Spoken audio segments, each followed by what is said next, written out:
Bonjour, igitondo cyiza, igicamunsi cyiza kandi umugoroba mwiza cyane kuri wowe aho uherereye hose. Reka nongere nguhereze ikaze, reka nongere nguhe ikaze ku iyi YouTube channel, ariko nanone reka nkubwire ngo uri umuntu ukomeye, uri umuntu w'agaciro, ndetse uri umuntu ufite destiny cyangwa se ufite ejo hazaza heza. Njye nitwa Kamanzi. Ese wigeze kureba filime ikagutera kurira? Wigeze kureba filime se ikagusiga wibaza byinshi ku buzima bwawe ndetse no ku buzima bw'abandi? Cyangwa se hari filime igeze gutera ubwoba ariko ntushaka kuyihagarika, ntushaka kuba wareka kuyireba? Uyu munsi nifuza kugezaho top 10 cyangwa se uruhererekane rwa filime 10 nziza cyane zifite inkuru zikomeye, zifite amarangamutima akomeye cyane, zifite suspense, harimo romance, harimo amasomo menshi cyane y'ubuzima, amasomo agaruka ku buzima bw'abantu, ku buzima bwacu bwa buri munsi. Mu by'ukuri izi ni filime zisanzwe, ariko nanone ku rundi ruhande ni filime zidasanzwe kuko ni filime zashinze amateka, ni filime zifite inkuru zikomeye cyane, filime zifite inkuru zigusigira ubuzima, zigusigira amasomo akomeye cyane yo muri ubu buzima, zikwigisha how can you shift cyangwa se ni gute ushobora guhindura imitekerereze y'ubuzima bwawe. Ndagusabye rero kugira ngo urebe iyi video kugeza ku mwanya wa mbere, kugeza kuri video kuri filime ya mbere, kuko zose zo filime zongeye kwereka zose ni nziza, uhereye kuri filime ya 10 kugeza kuri filime ya mbere. Ariko ndagusabye ntagire filime nimwe utaruka kuko zose ni nziza kandi uzajya uzireba. Hanyuma rero mbere yuko dutangira, ndagira ngo banze unkandire ngo handitse subscribe kugira ngo tujye dukomeza tubana gatanu ku kandi gatanu kuri kagenzi kako, ubanze ukande subscribe. Tudatinze rero reka duhere kuri filime iri ku mwanya wa 10. Filime iri ku mwanya wa 10 ni filime yitwa Wuthering Heights. Iyi ngiyi rero ni filime y'urukundo rukomeye cyane ariko ruvanze n'agahinda gakabije, ndetse hakaba harimo n'inzika n'ishyari bikomeye cyane. Inkuru rero itangira umwana witwa Heathcliff waturaguwe akazanwa mu muryango ukize, ariko aho kwakirwa nk'umwana akura yibasirwa, asuzugurwa, mbese yitwaho hasi cyane. Mu buzima bw'uyu muhungu witwa Heathcliff abaye mu muryango bose bamwanga, keretse umukobwa umwe witwaga Catherine niwe wamweretse urukundo, maze akamwereka urukundo. Iki gihe cyaje kugera rero barakundana, bakundana urukundo rukomeye cyane. Urukundo rwabo rero rwari rukomeye cyane ku buryo batashoboraga no gutandukana na gatoya. Ariko igihe cyarageze, Catherine ahitamo gushaka umugabo w'umukire kubera icyubero n'ubuzima bwiza. Bityo rero bituma Heathcliff ababara cyane, bituma Heathcliff arakara cyane, maze umutima uhinduka uw'inzika zikomeye cyane. Igihe cyarageze rero Heathcliff aza kuva mu muryango aragenda. Bityo rero hanyuma Heathcliff yaje agaruka nyuma yarakize cyane, ari umukire cyane, ariko mu by'ukuri ntabwo yaraje gukunda, ahubwo yaraje kwihimura. Mu masomo iyi filime itwigisha rero, itwigisha ko urukundo iyo rudahawe agaciro rimwe na rimwe rushobora no guhinduka uburozi. Ku mwanya wa 9 turasanga filime yitwa Shelter. Zach ni umusore ufite impano yo gushushanya, ariko yahisemo gusubika inzozi ze kugira ngo afashe umuryango we. Ubuzima bw'uyu musore witwa Zach bwatangiye guhinduka igihe yatangira gukundana n'umukobwa witwa Shawn. Uyu mukobwa rero akaba yari inshuti y'umuvandimwe we. Mu ntangiriro atangira ashidikanya, yibaza ko umuryango uzabifata, ndetse anatinya cyane. Ariko uko iminsi igenda ishira, yatangiye kumva ko ari bwo bwa mbere ariko uwo ari we by'ukuri mu buzima bwe bwa nyabwo. Iyi filime rero igaragaza urugendo rwo kwiyakira no gukurikirana umutima wawe, cyangwa se gukurikirana intego zawe ndetse n'intumbero zawe, nubwo isi yaba itabikunda, nubwo abavandimwe baba batakunda ibintu uri gukora. Iyi filime nagushishikariza kuyireba, nakugira inama yo kuyireba kuko ni nziza pe. Ku mwanya wa 8 turasanga filime nziza cyane yitwa 20 Years Later. Tekereza isi yarahindutse amatongo, tekereza abantu barahindutse ibisimba kubera icyorezo gikomeye. Abasigaye ari bake, buri munsi ari urugamba rwo kubaho, buri muntu arwana n'urugamba rwo kugira ngo abeho. Gusa niba ugira ubwoba, nakugira inama yo kutareba iyi filime kuko iteye ubwoba. Nyuma y'imyaka myinshi icyorezo cyahinduye abantu, ibisimba byica, isi isigara imeze nk'amatongo pe. Abantu bake basigaye baba bafite ubwoba, ndetse birinda kugira ngo hatagira uwakicwa cyangwa se ngo yandure. Hari itsinda ry'abantu ryagerageje gushaka ahantu hatekanye, ariko bahura n'akaga buri munsi: ibisimba, inzara, n'abantu batakigira umutima. Ni urugendo rwo kubaho mu isi itagifite amategeko, aho buri muntu aba arwanira ubuzima bwe bwite. Ku mwanya wa 7 turasanga filime yitwa Relationship Goals. Ariko none iyi ngiyi yo ndayigutuye. Iyi ngiyi nutayireba ntazagira ikindi kintu cinja. Hari abantu benshi rero batekereza ko urukundo ari amagambo meza, amafoto meza kuri Instagram, no kuvugana amagambo aryoshye gusa. Ariko iyi filime itwereka ukuri kutavugwa kenshi, ukuri kuko urukundo nyarwo ruba rufite imiraba, imisozi ndetse n'ibibaya. Inkuru itangira abantu babiri bakundana cyane, muri make baratangira mu byishimo byinshi, inseko ari nyinshi, inzozi z'ejo hazaza heza, ndetse n'ibindi byiza byinshi. Mu ntangiriro ibintu byose bisa nk'aho bizagenda neza, baraseka, barasohoka, babwira amagambo meza, buri wese yumva yarabonye umuntu wuzuye umutima we pe. Ariko uko iminsi igenda ihita, uko iminsi igenda iza, ubuzima nyabwo butangira kwigaragaza. Ibibazo by'amafaranga bitangira kuzamuka, pressure y'akazi gatuma umwe atabona umwanya wo kwita ku wundi, inshuti n'abavandimwe bagatangira gutanga inama zitandukanye, ndetse hakaza n'ibindi bishuko byinshi bitandukanye byo hanze, bagatangira gushidikanya bombi, ese batese koko turacyakundana, ese twahisemo neza. Hari igihe barakananaga bakavugana amagambo ababaza, hari igihe bumvaga ko byarangiye, ariko hagati muri ayo makimbirane yose hari ikintu kidapfa, icyemezo cyo kugerageza kongera kubaka ibyo basenye. Iyi filimi rero igaragaza ko urukundo atari ukumva umeze neza buri munsi. Hari iminsi yo kurira, hari iminsi yo guceceka, ndetse hari iminsi yo kumva ushaka kugenda. Ariko urukundo nyarwo ni uguhitamo kuhaguma, ni uguhitamo kutagenda. Ariko urukundo rwa nyarwo ni uguhitamo kuhaguma cyangwa se kutagenda. Niyo umutima wawe waba wababaye cyane, bivuze ngo ni uguhitamo kumva aho kuvuga gusa, ni uguhitamo kubabarira aho kwihorera, ndetse no guhitamo kubaka aho gusenya. Iyi rero ni filimi izatuma utekereza ku mubano wawe, ku makosa wakoze, no ku buryo ushobora kuwubaka neza kurushaho. Ku mwanya wa gatandatu turasanga filimi yitwa The Proof. Hari igihe ubuzima bugushyira mu mwanya utigeze utekereza ko wageraho mu buzima bwawe na rimwe. Hari igihe icyemezo kimwe ushobora gufata gishobora guhindura ubuzima bwawe bwose burundu. Inkuru ya The Proof itangira nk'ibintu bisanzwe, hatangira ari umuntu winjira mu mukino utagaragara neza, umukino w'amafaranga, amasezerano n'amabanga, abantu bafite imigambi itavugwa, mbese muri make biba ari ibintu bisa naho bitagaragara ariko by'amahirwe. Mu ntangiriro byose bisa nk'aho ari amahirwe meza, amafaranga araza pe, icyizere kiriyongera, ndetse ubuzima bw'uyu mugabo burahinduka.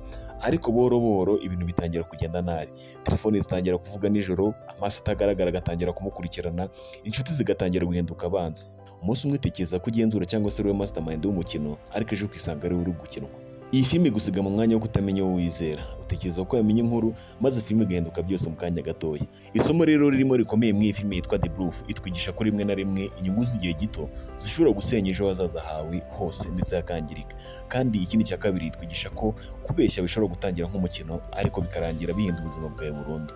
Ku mwanya wa gatanu turasanga filime yitwa The Wrecking Crew. Iyi nayo ni filime nziza nakugira inama yo kureba. Iyi filime rero itangira ari itsinda ry'abakozi b'ibanga b'inzobere mu bikorwa by'iperereza, bagahabwa inshingano zisa n'izoroshye arizo guhagarika umugambi w'abagizi ba nabi bashaka guhungabanya umutekano w'igihugu. Ariko rero uko bagenda begereza ukuri niko bamenye ko umwanzi atari hanze gusa, ahubwo ashobora kuba ari hafi yabo kurusha uko babitekereza. Ushobora kwizera umuntu umwe akagambanira ubuzima bwawe bwose, kandi buri ntambwe uteye ishobora kuba ariyo ya nyuma. Iyi rero ni filimi yuzuyemo kurwana, guhunga, amayeri y'intambara, ubwenge bwo guhangana n'abanzi batagaragara. Igaragaza ko ubutwari atari ugutinya, ahubwo ari ugukomeza kugenda imbere niyo umutima wawe wotera cyane. Iyi filimi itwigisha ko mu buzima tugomba kwitonda mu bantu twizera, kandi ko rimwe na rimwe intambara ikomeye iba mu mutima mbere yo kuba yaba hanze. Ku mwanya wa kane turasanga filimi yitwa The Notebook. Iyi filimi ni nziza mbabwiza ukuri, niba ukunda filimi ziri romance iyi filimi nakugira inama yo kureba. Ariko hari urukundo ruba rurenze ibyo byose, urukundo rutajya rushira n'imyaka yaba ishize kabone n'imyaka yaba magana. Iyi filimi rero ivuga nk'uri umusore witwa Noah n'umukobwa witwa Aria.